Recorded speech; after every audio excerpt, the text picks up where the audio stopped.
Assalamualaikum warahmatullahi wabarakatuh. Nama saya Cantika Maharani, NIM I1E018-018, Prodi Pendidikan Jasmani Kesehatan dan Rekreasi Universitas Jenderal Sudirman. Di sini kami dari kelompok 1 akan mempresentasikan SOP tentang balap karung. Di sini saya akan menjelaskan deskripsi dan sejarah singkat tentang balap karung. Permainan balap karung adalah salah satu lomba yang selalu diadakan hampir di setiap daerah ketika memperingati Hari Kemerdekaan Indonesia yang jatuh pada tanggal 17 Agustus setiap tahunnya. Namun konon, adanya permainan balap karung tidak sejak Indonesia merdeka, melainkan sudah ada sejak zaman penjajahan Belanda. Waktu itu, permainan sering dilakukan oleh anak-anak usia 6-12 tahun pada saat ada acara-acara keramaian atau perayaan di sekolah-sekolah Belanda atau di kampung-kampung. Saat ini, permainan balap karung tidak hanya dilakukan oleh anak-anak, namun juga dilakukan oleh orang dewasa. Sejarah lomba balap karung di Indonesia bermula saat Belanda menginjakkan kaki di Nusantara. Para misionaris Belanda yang ada di Indonesia ini mengadakan lomba balap karung untuk instansi-instansi bentukan Belanda. Peserta lomba balap karung ini pun tak hanya dari warga Belanda, tetapi beberapa dari rakyat Indonesia.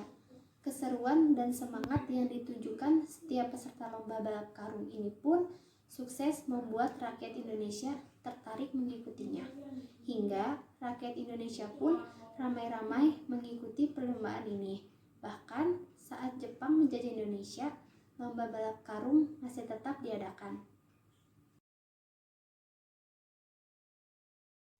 Perkenalkan, nama saya Riga Amelia Febiantika, NIM I1E018059. Di sini saya akan menyampaikan terkait dengan sarana dan prasarana. Yang pertama, ada karung. Karung digunakan sebagai alat utama yang dibutuhkan untuk melaksanakan permainan tradisional ini. Kelompok kami memilih menggunakan karung beras dengan bahan yang tebal. Yang kedua, ada kapur atau tali rafia. Digunakan sebagai tanda garis pembatas. Yang ketiga, ada peluit. Peluit digunakan sebagai tanda diawali dan diakhirinya permainan. Yang keempat, ada papan skor. Papan skor digunakan untuk mencatat hasil perolehan waktu dan poin dari setiap timnya. Yang kelima, ada spidol. Spidol digunakan untuk menulis hasil perolehan waktu dan poin dari setiap tim di papan skor. Yang keenam, ada meteran. Meteran digunakan untuk mengukur lapangan. Yang ketujuh, ada stopwatch atau jam. Digunakan untuk menghitung waktu. Yang kedelapan, ada lapangan. Lapangan disarankan menggunakan lapangan yang tanah atau rerumputan karena untuk menghindari atau meminimalisir terjadinya cedera.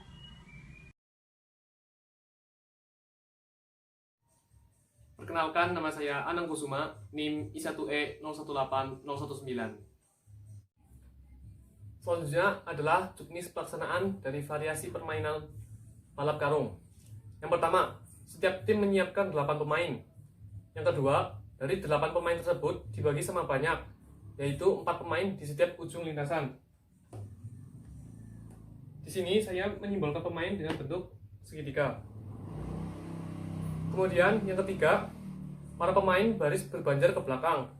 Pemain yang berada di sisi A baris di belakang kumpulan karung. Ini sisi A, baris di belakang karung. Karung di sini saya simbolkan dengan garis vertikal. Sedangkan pemain yang berada di sisi B baris di belakang garis batas pergantian pemain. Ini pemain yang berada di sisi B. Dan ini adalah garis batas pergantian pemain. Karung diletakkan di belakang garis start. Sini. Ini adalah garis start. Ini adalah karungnya. Kemudian yang keempat, aba-aba dari wasit adalah 1, 2, prit atau bunyi peluit. Yang kelima, setelah ada aba-aba dari wasit, maka pemain di sisi A memakai karung yang disediakan. Pemain paling belakang atau pemain keempat tidak menggunakan karung. Kemudian yang keenam, seluruh pemain bergerak bersama ke arah ujung lintasan yang lain dengan cara pemain kedua sampai pemain keempat memegang karung yang digunakan oleh teman yang berada di depannya. Dan pemain yang berada di depan atau pemain nomor 1 bisa ikut memegang karungnya sendiri atau memegang pinggang atau berada di depan perut.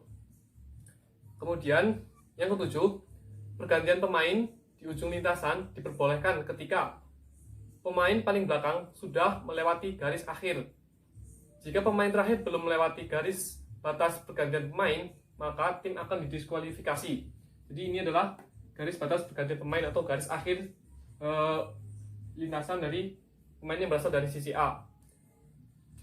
Kemudian yang ke-8, permainan berakhir ketika kedua tim sudah melewati garis finish dengan syarat pemain keempat atau terakhir sudah benar-benar melewati garis serta dibarengi bunyi peluit dari wasit.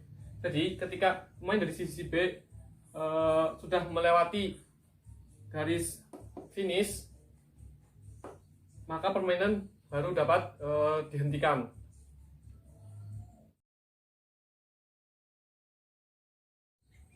Aturan permainan. Yang pertama, harus saling bergandengan. Yang kedua, tidak boleh mengganggu tim lain yang sedang bermain. Yang ketiga, tidak boleh melakukan kecurangan. Yang keempat, tidak boleh keluar dari lintasan. Yang kelima, pergantian dapat dilakukan jika pemain belakang melewati garis batas pergantian pemain. Nama saya Fahrul Jamil, NIM I1E018022 dari Pencas Unsur 2018. Di sini saya akan menjelaskan tentang pedoman penskoran. Yang pertama terkait menentukan pemenang. Pemenang akan ditentukan dengan memperoleh poin terbanyak. Yang kedua terkait dengan poin klasemen. Menang akan mendapatkan poin 5, seri akan mendapatkan poin 3, kalah akan mendapatkan poin 1. Yang ketiga terkait dengan tim yang memperoleh poin yang sama. Jika terdapat dua tim yang mempunyai poin yang sama, namun tim tersebut berada di papan bawah, maka akan ditentukan dengan melihat catatan waktu.